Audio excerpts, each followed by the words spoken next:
Bien, ahí nos dice Juan, nos comenta que es de Chile también. Michelle nos dice que es auditora, directora comercial en Copperland. Eh, Tenemos acá Matías, que es ingeniero comercial. Roberto también, comercial, que está actualmente ejerciendo docencia, así que bienvenido Roberto. Eh, Tenemos un subgerente de finanzas también, Francisco, bienvenido. Cecilia, ingeniera comercial, trabaja en empresas de inversión internacionales, bienvenida Cecilia. Patricio también, que es cliente nuestro. ¿Qué tal Patricio? Eduardo, gerente de administración también, de finanzas, de una compañía de fábricas. Vicente, también empresario, interesado en el pool de análisis, perfecto. César también estudiante en magíster en finanzas. Bien, tenemos ahí bien repartido y siguen cayendo más respuestas. Voy viendo ahí diseñador también, Nicolás, ingeniería comercial Bruno, Marcelo me dice que trabaja en el rubro retail también, así. Bien, tenemos entonces que de casi todos los sectores, hay varios que no nombré sin duda alguna, pero les doy la bienvenida a todos al seminario y vamos a empezar a mirar un poco básicamente qué cosas están sucediendo hoy en Estados Unidos. Nosotros miramos de cerca el mercado, como estamos dedicados al trading, lo que hacemos es mirar el mercado minuto a minuto, todos los días y como ustedes se darán cuenta, las decisiones de inversión están cambiando rápidamente en estos mercados, entonces ya uno no puede tener sobre todo una visión de más largo plazo en los mercados, porque cada vez cambia más. O sea, hace 3 meses atrás teníamos el mercado sobre todo pensando en que se podían quitar los estímulos monetarios, después de 3 meses de espera para los mercados, al final hubo un intercambio en donde las personas del FOMC decidieron no reducir los estímulos monetarios, el mercado que estaba centrado en eso comenzó a centrarse en el shutdown de Estados Unidos y ahí ya empieza a desmembrarse un poco la situación de mercado que, a diferencia de lo volátil que está el mercado, el problema son la decisión de inversión que nosotros tenemos respecto a esto. Por ejemplo, con una salida, con un posible recorte de bonos, perdón, recorte de los estímulos monetarios en Estados Unidos, habían varios ítems que ustedes los voy a reducir solamente en dos, renta variable y renta fija. Y si uno invertía en renta fija, en algunos bonos de gobierno, que terminaban siendo los más seguros, terminaba saliéndose de los bonos porque había la visión de que iban a recortar los estímulos monetarios, por lo tanto los bonos de gobierno, las tasas empezaban a subir, por lo tanto el bono perdía valor y eso hacía que te salieras de los bonos y volvieras un poco más a otros instrumentos. Por el otro lado, hoy día cambia la visión. Hoy día la visión es que no se van a retirar los estímulos monetarios, que el shutdown generó tantos problemas que vamos a ir desmenuzando más adelante, que al final ponen la visión en donde todo el mundo está comprando hoy día bonos de gobierno de Estados Unidos. Fíjense ustedes que China el día de hoy, o perdón, Estados Unidos el día de hoy vendió 7 billones de bonos en el mercado. Entonces, primer día en que entran en funcionamiento, después de un shutdown de 16 días, los mercados de renta fija se fueron a las nubes en términos de bono. Entonces, el mercado ha estado bastante volátil y vamos a tratar de entregarles la mejor visión para que ustedes puedan ir moviendo sus inversiones. Bien, vamos a mirar y como siempre en nuestros seminarios partimos con una imagen de Ingram Pim, que es uno de los que hace caricaturas en Wall Street Journal y me gusta bastante esto porque obedece a todo lo que está aconteciendo en el mercado. Fíjense ustedes acá Obama mostrándole a Janet Yellen, que es la sucesora de Bernanke en la Reserva Federal, mostrándole su nuevo escritorio, pero atrás de eso tenemos al GOP, que es la partidario de derecha bastante extrema, con todos los parlamentarios peleándose en el Congreso y eso fue lo que vimos los últimos días. O sea, prácticamente una decisión de aumentar el límite de la deuda que debió haberse aprobado lo más rápido posible, terminó llevando las fuerzas políticas al extremo y tal como la película americana, como cualquier película Duro de Matar o cualquier película gringa, salvando al mundo en el último minuto. Después de 11 horas de debate en el Congreso, finalmente decidieron llevar un plan a cabo que terminó con el shutdown y hoy día empezaban en funcionamiento. Hoy día y mañana ya empezaban en funcionamiento en Estados Unidos y probablemente sea una decisión. Ahora, yo en la encuesta preguntaba el hecho si ustedes creían que era definitiva o no la solución y se van a dar cuenta de que dentro de las noticias de mercado lo que sucedió, si bien fue evitar el default, evitar la quiebra de Estados Unidos, no ha evitado los problemas reales de Estados Unidos. O sea, definitivamente el problema sigue estando. Lo único que han hecho, y en términos coloquiales, es patear la decisión es patear la decisión de mercado respecto a si realmente van a aumentar el límite de la deuda. Por lo tanto, hay una situación en donde la corriente de mercado sigue mostrando mucha incertidumbre en ese sentido. Fíjense ustedes que dentro de las noticias logré recapturar estas cosas que han mostrado en la semana, y si bien el Senado aprobó la deuda o el pago de las deudas, aquí tienen cada uno de los vencimientos de deuda de Estados Unidos, 120 billones que caducaban hoy día, por lo tanto esto hacía que Estados Unidos entrara en default, 93 millones el 24 de octubre, 89 el 31, 54 el 7 de noviembre y 79 el 14. Por lo tanto, raya para la suma dentro de toda esta deuda. Estados Unidos debe alrededor de 16.7 trillones que tendría que elevar para el techo de la deuda. Esas son las consecuencias. Entonces, cuando uno se pregunta y lee los diarios, Estados Unidos solucionó el problema, aprobó el techo de la deuda, sin embargo, la verdad es que es totalmente temporal. No han solucionado nada, no han solucionado ningún problema. Lo único que han hecho es patear la decisión para el 7 de febrero. Así que ahí tenemos 3 fechas importantísimas para que estemos vigilando en este momento. Por ejemplo, se espera primero que se vuelva a abrir entre hoy y mañana, después de 16 días cerrado, el gobierno en Estados Unidos. ¿Y qué contempla este acuerdo que hace que vuelva a reabrir el gobierno de Estados Unidos? Primero, se alarga hasta el 15 de enero el presupuesto para pagar deudas, por lo tanto ya tienen capital para pagar todos estos vencimientos, más los de diciembre. En segundo lugar, el 7 de febrero se reúnen nuevamente para discutir el límite de la deuda y en ese sentido van a discutir nuevamente lo mismo que vimos esta semana, si aumentan o no aumentan el límite de la deuda en Estados Unidos para seguir pagando compromisos durante el próximo año. Entra en discusión nuevamente el Obamacare, que es este programa de salud de Obama, que era lo que tenía, era la piedra de tope para las negociaciones. Cosa que no se discutió en este acuerdo, y el último que van a tener el 13 de diciembre, no lo puse acá, pero el 13 de diciembre van a tener que discutir realmente, van a hacer un informe en el Senado respecto a las consecuencias de haber mantenido cerrado Estados Unidos, las consecuencias que podría impactar en el default, etcétera, etcétera. Entonces tenemos 3 fichas importantes: 13 de diciembre, 15 de enero y el 7 de febrero finalmente, donde se va a discutir nuevamente el techo de la deuda. Entonces, cuando uno mira esta cifra, lo único que se da cuenta de Estados Unidos es que fue un acuerdo totalmente temporal. O sea, para sacarse el default de encima, lo que hicieron fue definitivamente patearlo a 3 meses más. ¿Qué provoca el shutdown de Estados Unidos? Cuáles son los efectos, y esto es lo que más debiera importar ahora durante estos meses. Vimos hoy día reacciones de las bolsas alcistas en los mercados. Si ustedes miran acá, por ejemplo, se van a dar cuenta de que los mercados se encuentran totalmente positivos el día de hoy. Por ejemplo, las bolsas en Estados Unidos 0,29%, el Dow Jones cayendo, Nasdaq 0,42%, Europa, que tenía un tono muy negativo durante el día, terminó levemente positivo en Europa, perdón, en España, en el FTSE, Portugal, pero Estados Unidos, que ayer subió más de un 2% y terminó subiendo 1,3%, hoy día ya subía un 1,28% adicional. Por lo tanto, uno veía en los mercados en ese sentido cuál era la reacción inmediata y era favorable.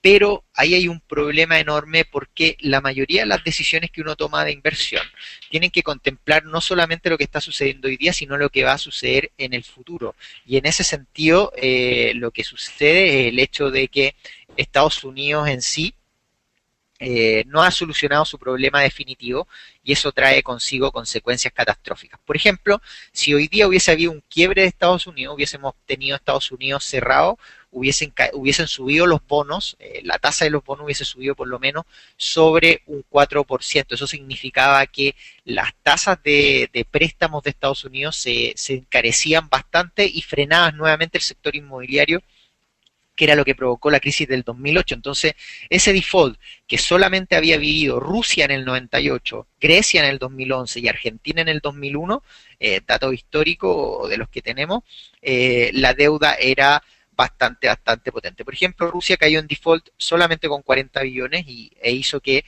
los índices bursátiles cayeran 65%. Grecia hizo que cayeran 70% los índices bursátiles en Grecia con 93 billones de deuda. Y Argentina, como ustedes lo verían en el 2011, lo que fue el corralito, ya lo vimos bien de cerca, el cierre de los dólares, con un endeudamiento en torno a los 40 billones también. Entonces, todo esto ha marcado que Estados Unidos podría haber sido la próxima quiebre histórica, sin embargo han frenado y han dilatado esto. Consecuencias que podría traer el shutdown con el cierre de los 16 días, caídas de 0,3% en el PIB cada 5 días de cierre. Esto era lo que nosotros colocábamos, caídas del 0,3% en el PIB cada 5 días de cierre. Como duró 16 días, esperamos no menos de entre un 0,7% y un 1% de caídas en el próximo PIB del tercer trimestre. Además de eso, hay un aumento del desempleo.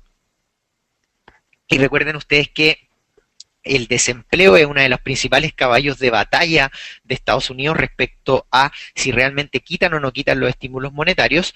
Y por último, el hecho de que las calificadoras de riesgo bajan la nota AAA. Aquellos que me comentaban que trabajan en Family Office, en Hedge Fund, que trabajan en algunas corredoras, que hacen el asset allocation de las inversiones, van a contemplar esto, la calificación de riesgo de Estados Unidos. Si Estados Unidos llega a perder la calificación AAA, como lo hizo en el 2011, cuando Standard & Poor's le bajó la calificación, van a haber salidas de capitales masivas de esos mercados. Recuerden ustedes que el asset allocation se efectúa o uno lo diseña basado en el riesgo país, en este sentido, en notas de calificación que tengan menor riesgo, así que si Estados Unidos llega a perder, vamos a tener una caída masiva. En ese tiempo cayó 7%, en 2 días cayó más de un 9% la bolsa en Estados Unidos, 4 o 5% aproximadamente por día, y eso fue solamente porque le bajaron la calificación de riesgo. Hoy día nuevamente siguen estando los problemas, podrían haber nuevamente repercusiones sobre una baja calificación de riesgo y lo hizo China. Por ejemplo, China, hoy día una agencia china bajó la calificación de riesgo de Estados Unidos nuevamente. Por lo tanto, hay salida de capitales desde China por parte de los corredores de bolsa o algunas entidades bancarias. Eh, Fíjense aquí, me pregunta, por ejemplo, Eduardo, si en enero se va a revisar nuevamente el techo de la deuda, volverá a caer el oro, el tipo de cambio en Chile, Banco Central. Bueno, eso vamos a ir discutiendo en torno al seminario, Eduardo, así que te voy contestando a medida que vayamos al seminario. Magda nos dice que no comprende mucho la calificación de riesgo, que han rebajado la calificación solamente hasta AAA, no debería ser más. No, la calificación de riesgo de Estados Unidos depende de la calificadora. Por ejemplo, Standard & Poor's bajó de AAA a AA+. Eso es bajar un escalón de rating de la calificadora, pero Moody's y Fitch Research siguen manteniendo la misma calificación de riesgo AAA. Por lo tanto, lo que empieza a suceder es que básicamente Estados Unidos, al perder esa calificación por parte de otras calificadoras, lo más seguro es que haya una fuga de capitales masivas en ese sentido. Ahí nos pregunta también Magda, la calificación de crédito han estado a punto de hacer default. Exacto. Por ejemplo, en el 2011, cuando bajó la calificación de riesgo Standard & Poor's, fue debido a que nuevamente alargaban la discusión del techo de la deuda hasta el último día. Ya lo vivimos, esto mismo que estamos viviendo hoy día, lo vivimos en el año 2011, en agosto del año 2011, y fue exactamente lo mismo que pasó hoy día, dilatar las negociaciones hasta el último día, y eso fue lo que provocó que Standard & Poor's al final bajara la calificación de riesgo para Estados Unidos, y eso llevó una salida masiva de capitales. Alfonso nos dice, ¿cuál es la solución? ¿Aumentar el techo de la deuda? Bueno, no. la solución no es esa. Estados Unidos se proyecta que de aquí al 2016 aproximadamente esté en torno al 110% de endeudamiento sobre el PIB. Entonces eso es catastrófico. Las soluciones no van por aumentar el techo de la deuda, las soluciones van por reducir el gasto de gobierno. Incluso ya se había preparado el tapering, que era basado en los bonos de gobierno, y por el otro lado el fiscal cliff, que significaba un acuerdo para el gobierno de rebajar 1.3 trillones de deuda, de toda esta deuda, fíjense ustedes, 1.3 trillones de aquí al 2020. Eso hacía que el endeudamiento sobre el PIB se mantuviera relativamente estable. Sin embargo, el seguir aumentando el techo de la deuda lo único que hace es generar aún más problemas. Por eso la solución, por más que aumenten el techo de la deuda, logran pagar, pero no es una solución para Estados Unidos definitiva. Bueno, y ahí dejo con una cita que dijo Obama el día de hoy: tenemos que salir del hábito de gobernar en crisis. O sea, lamentablemente todas las discusiones de Estados Unidos se basan en una crisis desde el 2008 en adelante. Desde la salida de Lehman, desde la quiebra de Lehman Brothers, eh, las ayudas que propuso el gobierno, desde la crisis subprime, tuvimos la crisis en Grecia nuevamente, la crisis en Europa de endeudamiento y otra vez Estados Unidos con el aumento del techo de la deuda. Fiscal cliff el año pasado, hoy nuevamente el techo de la deuda, por lo tanto Estados Unidos lo único que se ha dedicado es a gobernar, o con un hábito de gobernar en tiempos de crisis. Eso es lo que ha hecho por lo menos Estados Unidos. César nos comenta: las bajas calificaciones que tendrán los bonos a nivel mundial significarán mucho, harán provisiones para amortiguar esta inminente caída. Bueno, básicamente, César, la baja de rating lo único que hace es que la tasa de los bonos suba, por lo tanto el bono se desvaloriza. Recuerden que es inversamente, tiene una reacción inversa: sube la tasa, disminuye el valor del bono. Se espera, para por lo menos un año más, que Estados Unidos, dentro de las proyecciones, tienda a estar en torno al 4% la tasa de bono con un tapering. El tapering significa reducir la compra de activos en Estados Unidos. Por lo tanto, el bajar esta compra de QEs lo único que hace es aumentar la tasa de largo plazo. Por lo tanto, los bonos pierden valor. Y en ese sentido, lo que empiezan a pasar es que ese cambio de jugada de los mercados van a irse hasta algún sector en especial. Por ejemplo, si tenemos las bolsas en Estados Unidos rentando, por ejemplo, los dividendos en torno al 1%, 2%, cada vez que emiten los dividendos, fíjense ustedes, si Estados Unidos tiene una tasa de un 4%, los inversionistas lo único que van a hacer es comprar bonos de gobierno. Y en ese sentido va a haber un carry trade desde las bolsas hacia los bonos de gobierno cuando las tasas estén muy altas. Hoy día las tasas suben porque hay personas que se desligan de esos bonos pensando que las tasas van a seguir subiendo y van a perder valor, por lo tanto empiezan a vender bonos. Pero si nosotros tenemos una tasa en torno al 4%, va a haber un carry trade de ese grupo de personas a comprar bonos de gobierno. Ahí van a ser más atractivos y eso provoca una caída en las bolsas absolutamente. Fíjense ustedes lo que sucedió con el Standard & Poor's, con todo esto del techo de la deuda. Subió en los últimos 4 días cerca de 60.88 puntos, o sea, eso significó casi un 4% de subida desde 1660 hasta 1721 del Standard & Poor's, básicamente por el efecto que generaba la aprobación del techo de la deuda. Totalmente incertidumbre en el mercado.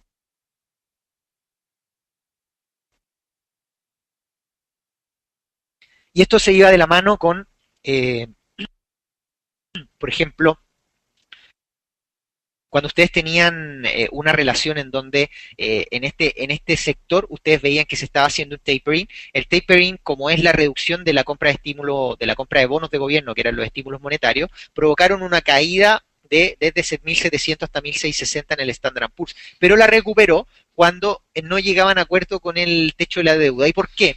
Porque básicamente el no llegar a acuerdo significaba una reducción en el crecimiento, un aumento en el desempleo, por lo tanto, una no reducción de los estímulos monetarios. De hecho, ya se comenta que los estímulos monetarios podrían durar hasta diciembre, incluso hasta febrero del próximo año, cuando sea la próxima discusión del límite de la deuda. Así que los mercados tomándose muy bien la noticia de Estados Unidos, sobre todo el acuerdo, pero mucho ojo con esto, porque la pregunta es, ¿superará los máximos del Standard Poor's nuevamente? O sea, ¿el Standard Poor's realmente va a superar los máximos de 1730 que vivimos en septiembre? Bueno, la pregunta es abierta. La verdad es que yo estoy más inclinado a que creo que no van a superar los máximos. Lo único que podría impulsar las bolsas son noticias macroeconómicas y estamos hablando de que se mantengan los estímulos monetarios hasta el próximo año o que sigan aumentando la compra de bonos. Pero si eso no sucede va a tener un efecto que se va a netear en mercado. Primero, que el techo de la deuda se pateó a 3 meses, por lo tanto la incertidumbre sigue estando en los mercados, no se ha solucionado nada en ese sentido.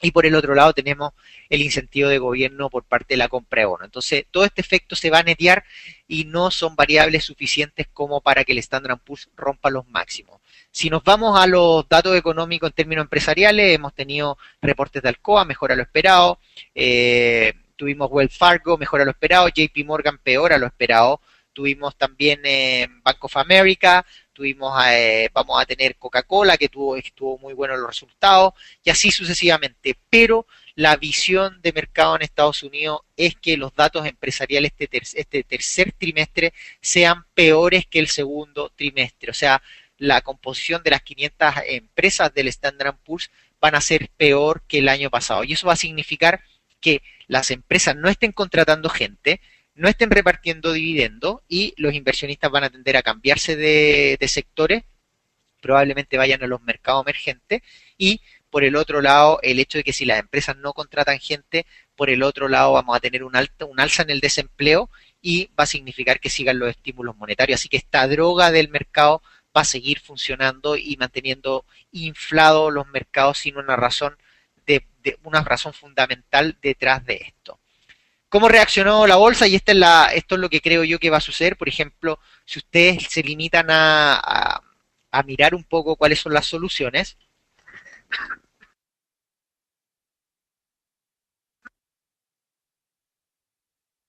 se van a dar cuenta de que básicamente esta solución como una solución de transitoria, podríamos tener en el peor de los casos una caída del Standard Poor's en torno al 9,36%. Nosotros pensamos que si los datos económicos siguen empeorando, si realmente hay una desaceleración en Estados Unidos, no van a aumentar los incentivos monetarios en parte de la Reserva Federal, pero sí van a reducir la expectativa de los mercados en tomar posiciones alcistas en el Standard Poor's. Fíjense ustedes la divergencia que hay en precios. Desde por lo menos el tercer quarter del 2013 a inicios de julio, escenarios totalmente alcistas para el Standard Poor's, pero los indicadores del RSI siguen a la baja. Por lo tanto, hay una divergencia entre precios e indicador, lo que nos da la impresión de que vamos a tener probablemente en este tercer trimestre una caída en torno al 9,36% del Standard Poor's. Recuerden ustedes que el estándar ha ganado más de un 17% en todo este tiempo, en todo este año, por lo tanto, dentro de este escenario alcista creemos que va a retroceder. Ahora, 9% parece extremo, pero sí en el corto plazo podríamos ver una caída en torno al 4% si Standard Poor's no logra superar los niveles máximos de 1730. Así que muy atentos con eso porque ya el mercado va a estar atento así siguen los incentivos monetarios, si las empresas van a reportar bien en términos de utilidades por acción, que no lo habían pescado mucho esta última semana con la discusión del techo de la deuda, pero si esos resultados empresariales siguen siendo negativos, como es la visión de mercado, probablemente esto tienda a retroceder en torno al 4% aproximadamente, que es lo más seguro, y 9,36% en el peor escenario de aquí a febrero. No se ha solucionado nada, se pateó el problema 3 meses más, suspende el límite de la deuda hasta el 7 de febrero, la discusión, los fondos de gobierno están hasta el 15 de enero y va a haber un reporte de gasto el 13 de diciembre. Por lo tanto, estas tres fechas y estas tres acuerdos fue lo que se llevó a cabo el día de ayer y esto es solamente una solución de corto plazo para el mercado. Si ustedes siguen bonos, se van a dar cuenta en mercados que antes de la aprobación del gobierno, como llevaban al último día la aprobación, subió 3,75% en 47 horas la tasa de los bonos de gobierno a 10 años. Esto es catastrófico, llegó a estar en 2,75%. De hecho, con con los problemas que tenía Estados Unidos, el no recorte, el recortar la tasa de, el recortar, perdón, la compra de bonos, hacía que estos bonos se fueran a 3% ya hace un mes atrás. Sin embargo, solamente con este efecto subió 3,75. Sin embargo, después de haberse aprobado, inmediatamente cayeron los bonos de 2,75 y aquí marqué la hora, 2 de la tarde, después de la aprobación, 2,75 cayeron a 2,66% los bonos. Y fíjense lo importante que son los bonos porque enlazan lo que está sucediendo hoy día con el incentivo monetario. Por un lado, tenemos el incentivo monetario de Estados Unidos, estos 85 billones de dólares, que ante una eventual reducción de estos estímulos, lo que va a generar el mercado es que suban la tasa de los bonos. Y esto fue lo que sucedió antes de esta ocasión, no logra ver acá, pero por ejemplo, simulen este efecto, reducción de estímulo, alza de tasa inmediatamente, reducción del bono. Tuvimos un efecto similar sin tener una reducción de impuestos solamente por la incertidumbre. Y fue, fíjense ustedes lo catastrófico que fue el alza de precio de bono. Todo esto con caídas en las bolsas, aumento de la yield de los bonos de gobierno, traen consigo una sola consecuencia que es la más segura. Uno podría especular dónde van a ir los bonos, dónde van a ir los índices, pero lo único que está más claro es que el precio del dólar a nivel internacional se va a ver perjudicado con todo esto. Es una depreciación absoluta del precio del dólar. Fíjense ustedes, China, Japón salieron mientras se discutía el techo de la deuda, salían a incentivar, por ejemplo, a Estados Unidos que por favor llegaran a un acuerdo, solamente porque China y Japón son uno de los principales tenedores de bonos en el mundo de Estados Unidos. 1.28 trillones tiene China y Japón tiene 1.14 trillones de dólares. Y esto era lo que presionaba a Estados Unidos también a llegar a acuerdo. O sea, si Estados Unidos entraba en default, China y Japón vendían sus bonos y eso va a significar que Estados Unidos pierda mucha liquidez y eso arrastraba el dólar a la baja fuertemente. Así que menos mal que no caímos en default y eso significa que los mercados tienden a calmarse por lo menos en el corto plazo. Vámonos de lleno entonces a los datos macroeconómicos. Voy a leer algunas preguntas, me he quedado aquí con algunas preguntas en el tintero.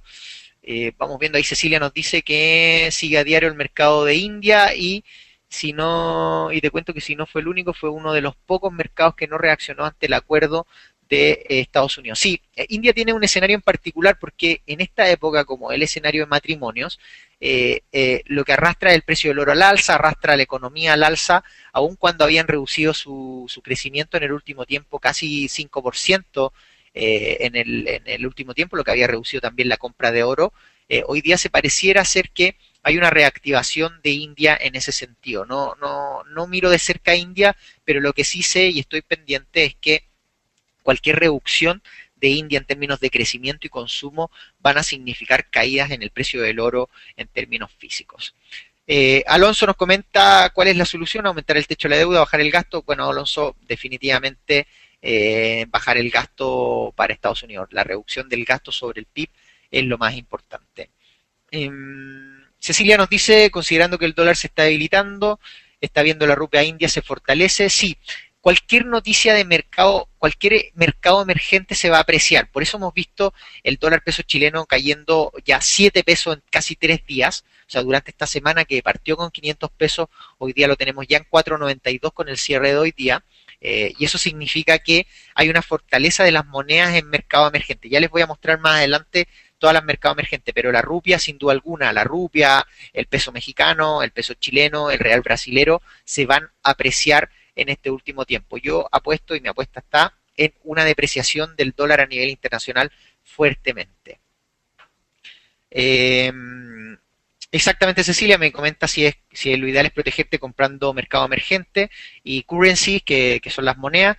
Sí, yo apostaría por mercado emergente básicamente. De hecho, hoy día uno de los primer ministros en Brasil ya comentó que podía seguir subiendo la tasa de interés en Brasil. Está en 9,5, así que podrían seguir subiendo como medida de apreciar su moneda, ya que en el último tiempo la habían depreciado tanto que están apreciando el real. Lo mismo está pasando con Chile, aun cuando la expectativa en Chile sea bajar la tasa de interés, la moneda se sigue fortaleciendo, así que yo con mi proyección sigo viendo por lo menos de aquí durante noviembre un dólar peso en torno a los 4,87 en el mediano plazo. Alfonso nos dice si aumentamos el gasto con el Obamacare, ¿por qué no aplazar el Obamacare? ¿Por qué tanta dificultad? Bueno, Obamacare es una de las principales cartas de los demócratas y sobre todo Obama en el plan de salud. Recuerden ustedes que el último fiscal cliff, que fue en noviembre, diciembre del año pasado, lo único que hizo fue reducir los gastos de armas en Estados Unidos, algunos gastos de salud, gastos de construcción, pero lo que no se tocó tan fuertemente fue el ámbito de salud. Entonces tenemos una reducción en otros sectores y no en el de salud. Por eso es tan importante, Alfonso, y todos ustedes que siguen por lo menos Estados Unidos, sobre todo el área de salud. Si ustedes lo ligan el área de salud a la creación de empleo, y les voy a mostrar acá la creación de empleo, creo que la tengo, acá está, y me voy a adelantar un poco en algunas ocasiones. Si ustedes miran la creación de empleo en Estados Unidos, la creación de empleo básicamente venía por el sector salud, retail, por el sector retail también y por el sector salud. Por lo tanto, si ustedes recortan el gasto en el Obamacare, lo único que van a hacer es una reducción y una contracción en términos de empleo, que era una de las cosas que estaban haciendo. Ahora, más en detalle el Obamacare, lo que significa era que básicamente todas las personas antes iban a la clínica, se operaban y después pasaban todo por el seguro. Hoy día el área de salud en Estados Unidos obliga a que pases por el seguro antes de operarte. Eso significa que no están aceptando pagos en efectivo en las clínicas para operaciones. Por eso gran parte de estos mercados habían ido a operarse en Canadá, de hecho en Chile han habido muchos tratados en el último tiempo con extranjeros por ese efecto, por el efecto en donde no permiten en Estados Unidos el pago en efectivo, sino que más bien pasar por los seguros antes de cualquier operación. Y sin duda alguna que le quitan todos los beneficios a las personas de tercera edad en Estados Unidos. Bueno, ahí tengo algunos más comentarios, voy a verlo de inmediato, voy a seguir ahora con el seminario. Fíjense ustedes que voy a pasar más o menos. Inflación en Estados Unidos no ha tenido tanto efecto en datos macroeconómicos. La inflación ha caído un 1,5% en términos anuales, está Estados Unidos. La mensual había subido 0,09, casi estable. Y lo más importante de todo era que quitando el shutdown y todo este límite de la deuda, recuerden ustedes que las personas del Banco Central se centraban en dos cosas. Uno era la inflación y segundo el desempleo. Como había potencial deflación, lo que sucedía era que incentivaba a algunas personas de gobierno a no quitar los estímulos monetarios. Y por el otro lado, el hecho de que el efecto de desempleo venía cayendo, acercaba mucho más una reducción. Pero hoy día, como podría haber un aumento del desempleo con el hecho de que 800.000 personas hayan quedado desempleadas con el shutdown de Estados Unidos, van a crear desempleo, creemos que va a estar en torno al 0,5%, así que probablemente veamos un aumento del desempleo a 7,8%, una disminución en el PIB, y eso va a significar también una reducción en la inflación. Así que lo más probable es que QE tengamos, y este incentivo monetario, tendamos a verlo hasta por lo menos final de año o principios del próximo año. No hay una situación en donde veamos que Estados Unidos por términos de inflación siga subiendo. Los PMI manufactureros, y aquí sí es que algo muy importante, no todo el mundo está mirando los PMI manufactureros porque habían sido bastante buenos. Para ustedes, para situarlos, recuerden ustedes que 50 puntos, sobre 50 puntos se atribuye a una economía en expansión y bajo 50 puntos una economía en contracción.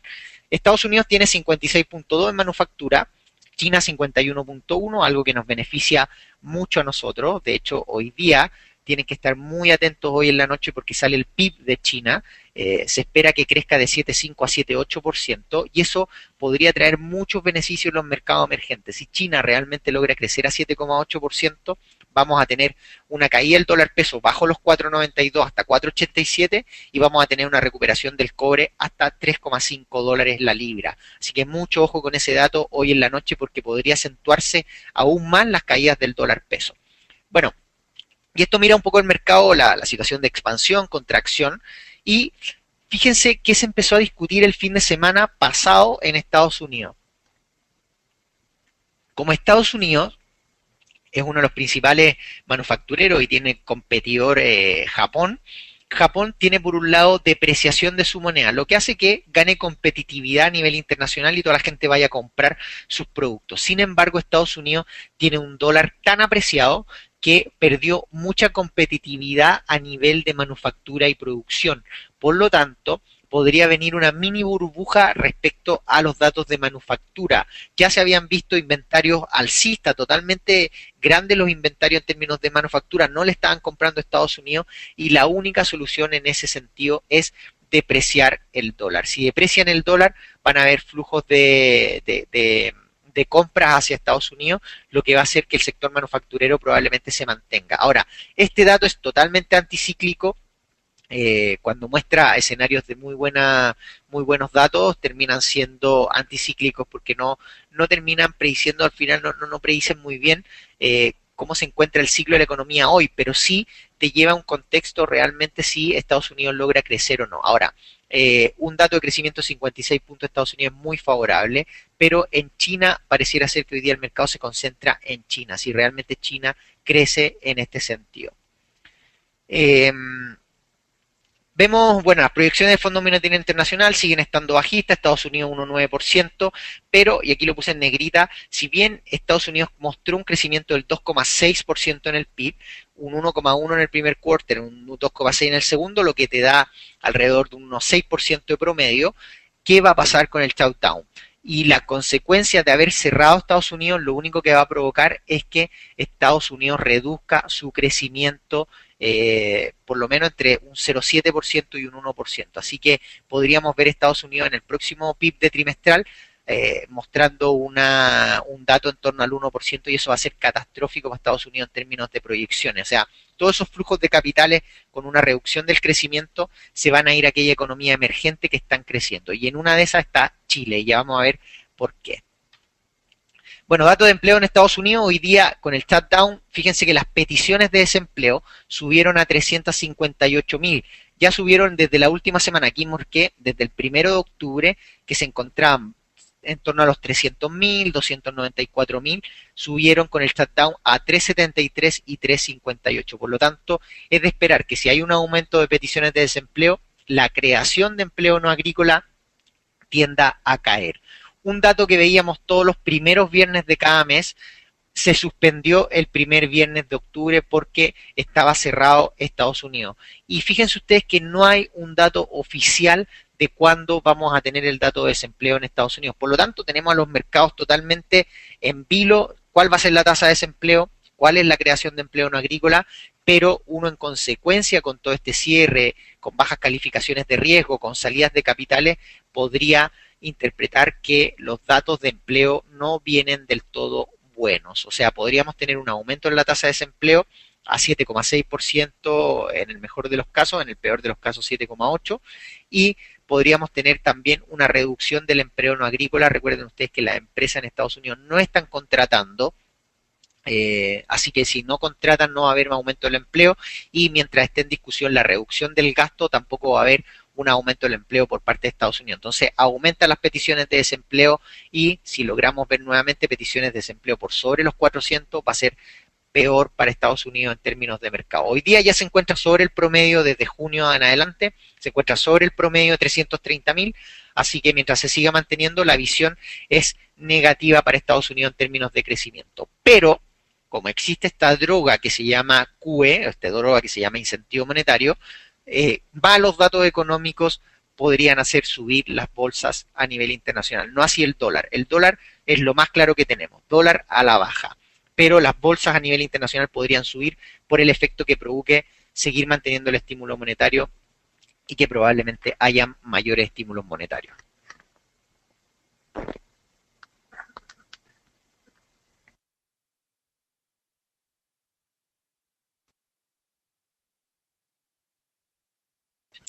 Bien, eso por el lado del desempleo. Ya hemos tenido datos, no han confirmado, probablemente el 1 de noviembre sean los datos, pero vamos a estar a la espera de ellos.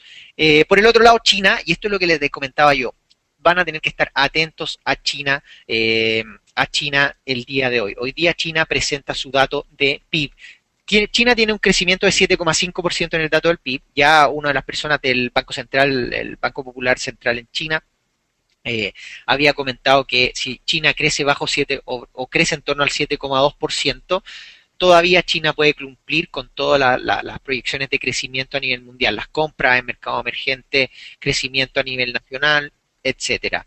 Pero eso mantuvo al mercado en vilo porque se acercaba cada vez más a la cifra. Sin embargo, hoy día el panorama ha cambiado, ya que el mercado espera que China, con todos los datos económicos que han sucedido, las repercusiones en Europa y en Estados Unidos, China sea uno de los que esté impulsando la economía en estos ciclos de mercado en donde son caídas en la bolsa, caídas en general en la confianza de los mercados.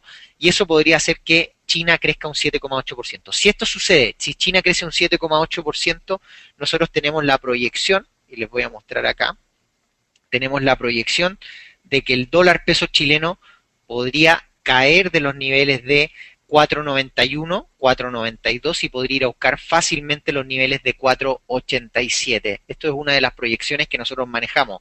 Si bien habíamos visto desde 500 bajas, teníamos 4.97, 4.95 y 4.92. Hoy día, si es que China reporta un muy buen dato económico, probablemente tendamos a ver el dólar peso chileno llegando a los 4.87 durante la próxima semana.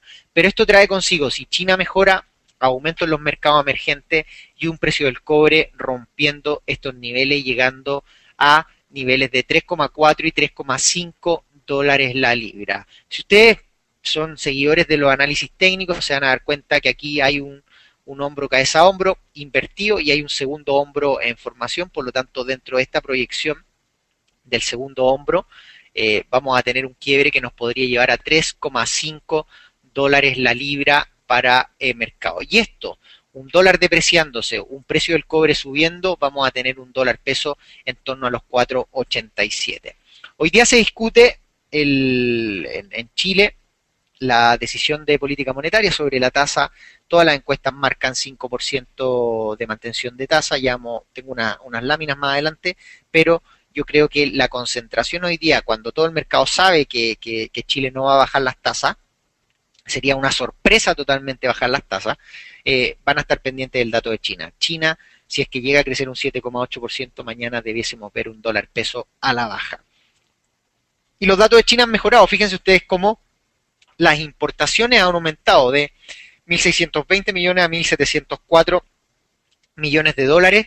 Lo mismo en las exportaciones cayeron un poco, pero aún así el superávit se sigue manteniendo. Así que mucho ojo con el dato hoy día, con la exportación e importaciones, porque podríamos tener una recuperación de China y ya vamos a ver probablemente un precio del cobre subiendo a 3,4, 3,5 y eso va a significar que podríamos ver incluso en el mejor de los casos, y de hecho mañana lo van a leer en el diario financiero, de nuestra proyección es que en el peor de los casos para el mercado y en el mejor de los casos para el dólar peso chileno podría alcanzar niveles de 480 pesos por dólar. Eso va a traer consigo que flujos de capitales vuelvan a las economías emergentes. Ya lo vimos hoy día con la caída de casi 7 pesos en la semana, absolutamente flujo de capitales hacia el peso chileno.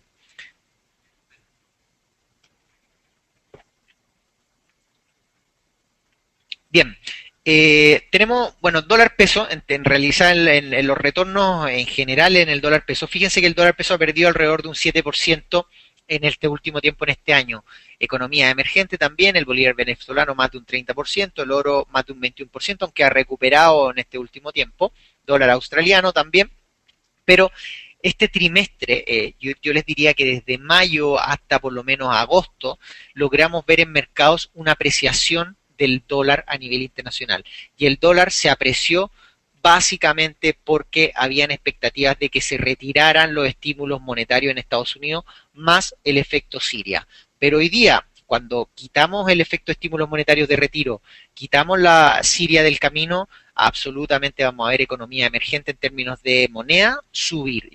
Mi apuesta básicamente a esto es peso mexicano, peso chileno y sobre todo el real brasileño, que creo que con toda lo que ha proyectado el gobierno de seguir subiendo las tasas, el real se podría seguir apreciando. Así que mucho ojo con esto, sobre todo el real, el peso chileno y mexicano, que son monedas que se aprecian fuertemente con respecto al dólar.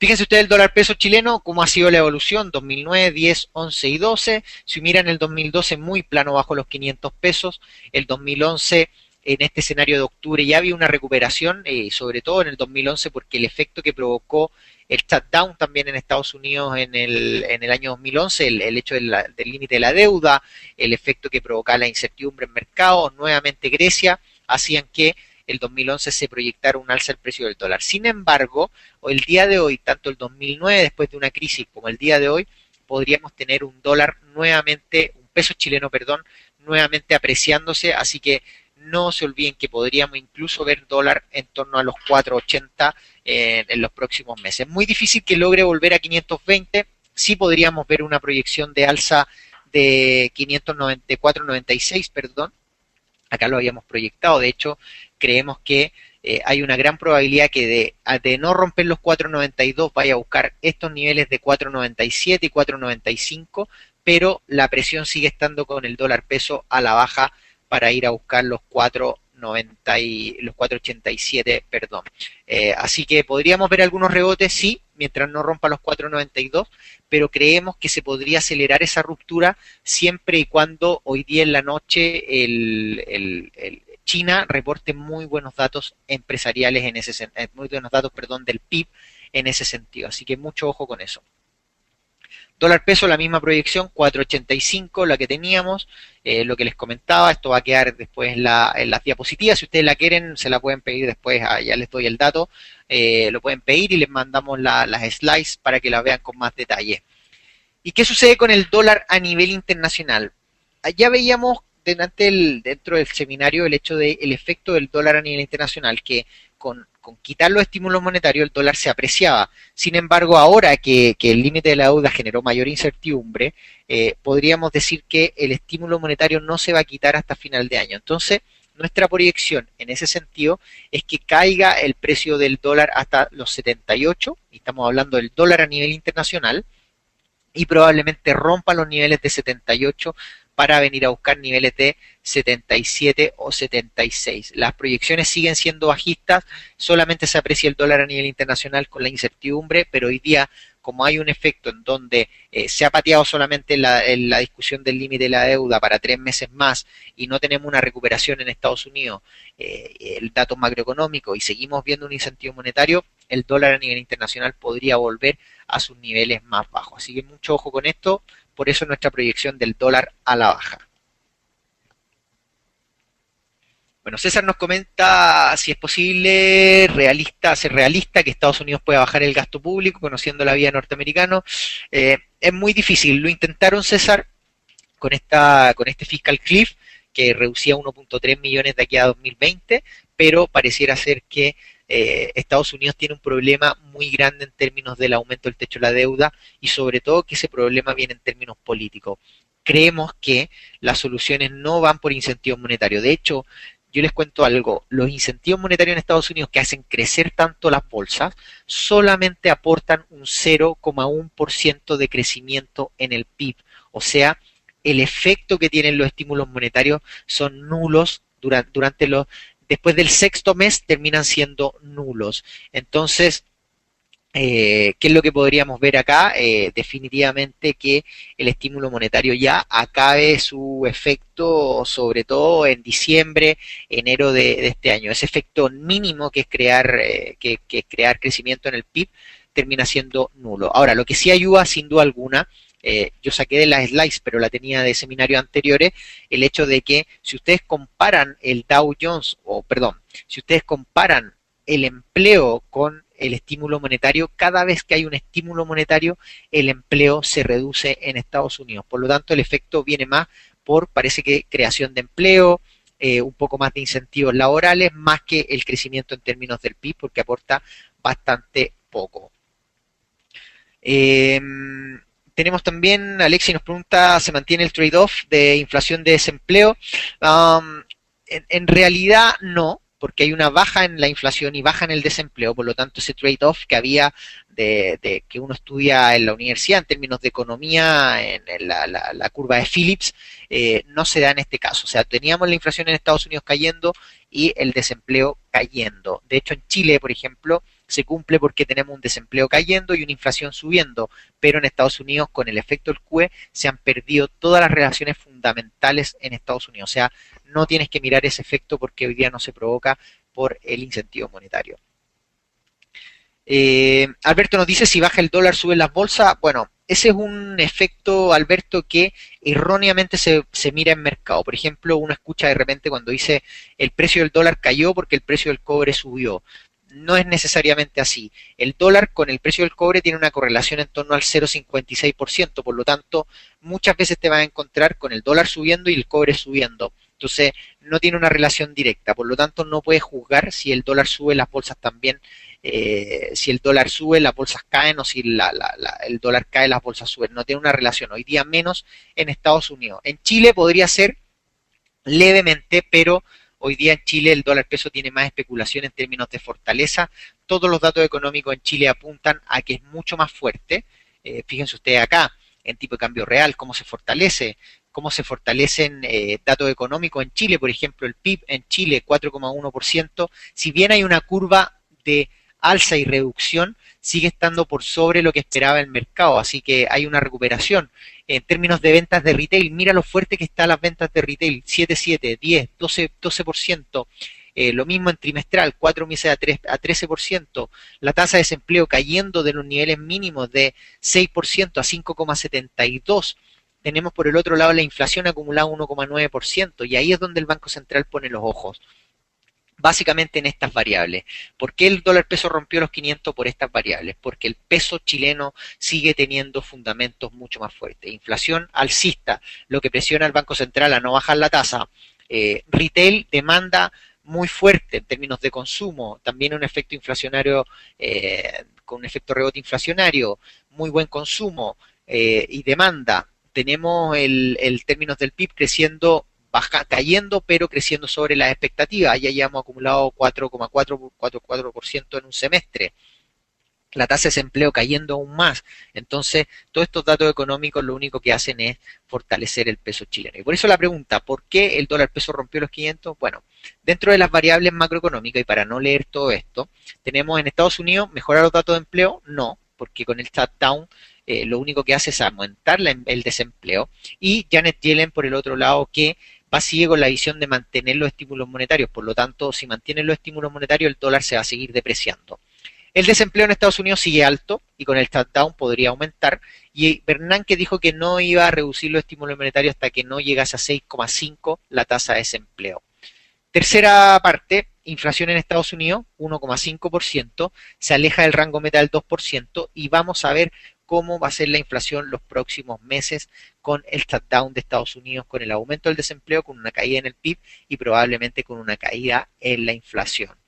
Ese efecto. Y el cuarto efecto son que las expectativas de bajar la tasa de política monetaria en Chile disminuyen cada vez más. Ya la última encuesta de operadores financieros, si ustedes ven acá en el gráfico, en el de Excel, se van a dar cuenta que la próxima o la encuesta dice que ya casi un 90% ve que se va a mantener en 5% la tasa de política monetaria. Y si veían en meses anteriores, casi estaba balanceado, 45%, 4,75%, el último quintil, y acá también un 5%, pero hoy día todo el mercado cree que se va a mantener en 5%. Lo mismo en el tipo de cambio, si bien teníamos 510 muy fuerte, 520, fíjense ustedes que hoy día ya que cuando nos preguntaban a nosotros y decíamos que está en 4.90 y estábamos en este último quintil, hoy día pareciera ser que más gente se ha sumado a la visión nuestra, en donde ya hay un 25% que cree que va a estar bajo los 500 pesos. Tal como vieron en la encuesta hoy día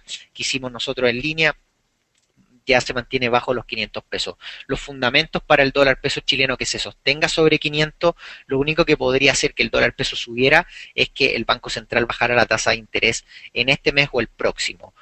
Pero a nivel internacional, lo primero que vemos es que el dólar a nivel internacional se va a seguir depreciando.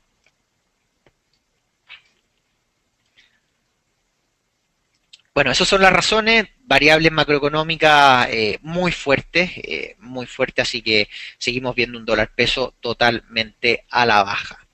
Eh, ¿Qué tenemos que estar atentos? Próximos datos económicos, producción industrial, y aquí sí que vamos a tener que estar muy atentos, porque la producción industrial el mes pasado, este dato está un poco al revés, porque la producción de cobre era la que había caído, era lo único que frenó el crecimiento del IMASEC el mes pasado. Si bien habían algunos datos técnicos que comparaban con meses anteriores, que tenía un día menos, eh, lo que pasaba era que el precio del cobre había reducido su proyección fuertemente. Así que eso trajo consigo también una disminución en términos de crecimiento del IMASEC. Pero si China se vuelve a recuperar, lo más seguro es que este trimestre veamos que el precio del cobre se recupere en términos de proyección, porque China debiese consumir aún más precio del cobre. Los inventarios en la Bolsa de Metales de Londres cada vez reducen más. Ya la semana pasada se redujeron 3,4% los inventarios de cobre en la Bolsa de Metales de Londres. Así que pareciera ser que China sigue consumiendo fuertemente cobre. Tasa de desempleo en Chile para el miércoles 30 de octubre, 5,7%. Debiésemos tener una proyección en torno al 5,7% con un leve aumento, pero aún así en una de las tasas de desempleo más bajas que hemos visto en la economía. Y para el dato de IMASEC, y ahí mis proyecciones son para el tercer trimestre que termine Chile en torno al 4,7%. Y en el mejor de los casos, si el dólar peso cae a 4,80, cae nuevamente a 4,74 y tendemos a ver que flujos de capitales extranjeros vuelven a Chile, lo más probable es que la actividad económica nuevamente se crezca a un torno a un 4,9% en el escenario o en el mejor escenario para Chile. El sector agropecuario el mes pasado había superado las expectativas, habían crecido, habían vuelto las inversiones, así que el único problema podría ser el de la agricultura en torno al tercer trimestre, el efecto que provocaran todas estas heladas, de una reducción de la fruta en términos de exportaciones, así que lo más probable es que veamos alguna reducción en el sector agricultor en ese sentido, sobre todo en las regiones centrales, pero básicamente debiésemos ver una actividad económica a recuperarse si es que vemos flujos de capitales externos llegando nuevamente a Chile. El Banco Central bajó la expectativa de 5 a 4,5% como techo, se mantiene la de abajo en 4%, pero yo soy mucho más optimista con Chile, creo que vamos a tener una recuperación en torno al 4,7%, así que si esto sucede, lo más seguro es que los fundamentos del peso sigan siendo más fuertes y si veamos un dólar peso bajo los 4,87, aunque es menos probable, pero podríamos ver un dólar peso bajo los 4,87 si es que sean los escenarios que ya hemos comentado en el seminario.